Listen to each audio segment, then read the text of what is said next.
I mean, Kim Davis, this is somebody who was out there saying, and by the way, a number of the Republican candidates agreed with her, saying the Supreme Court does not get to say what's legal. What do we make of a country? You know, Donald Trump says, other countries are laughing at us. This is why they're laughing at us. Yeah.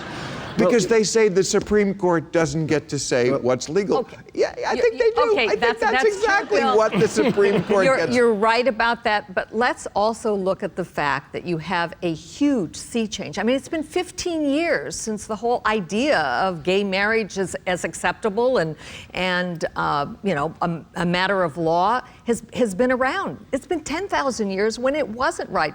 Barack Obama, when he ran for president, 10,000 years what?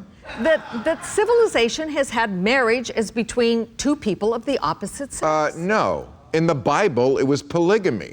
King David had 1,000 wives. All right. But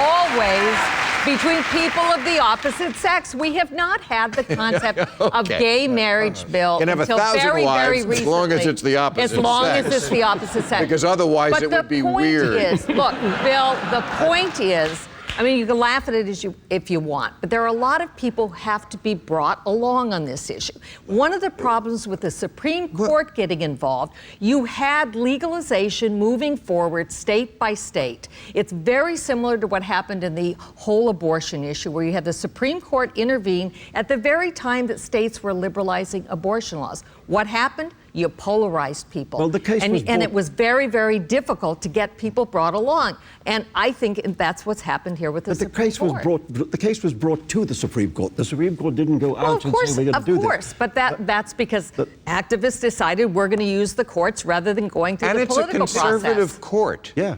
If they said it's okay, I think it's okay. No, it's the law of the land. And I'm not arguing it's not. To connect this to our former discussion, if you say, as Kim Davis and her ilk and Ted Cruz and all those people say, that actually I can ignore the rule of man because the rule book of God, then you are Iran. Then you are Saudi Arabia. Then you are Sharia law. I agree with you on that.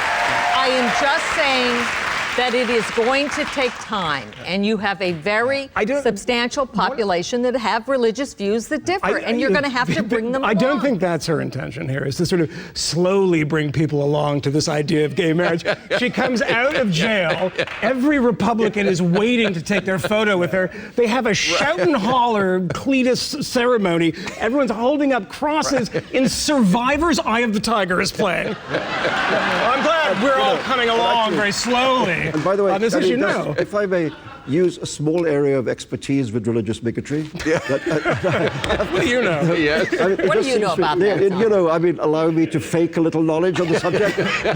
But one of the things that is a classic trope of the religious bigot is while they are denying people their rights, they claim that their rights are being denied. Right. While they are persecuting people, they claim to be persecuted. While they are behaving colossally offensively, they claim to be the offended party. And it's an upside down world. Well, I mean, but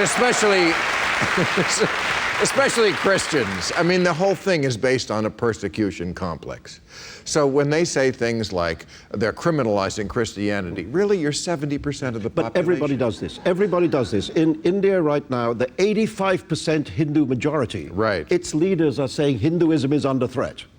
You know, in the Islamic world, the paranoia is routine. The world is anti-Muslim, and so this is just a trope that they're stealing from other bigots. But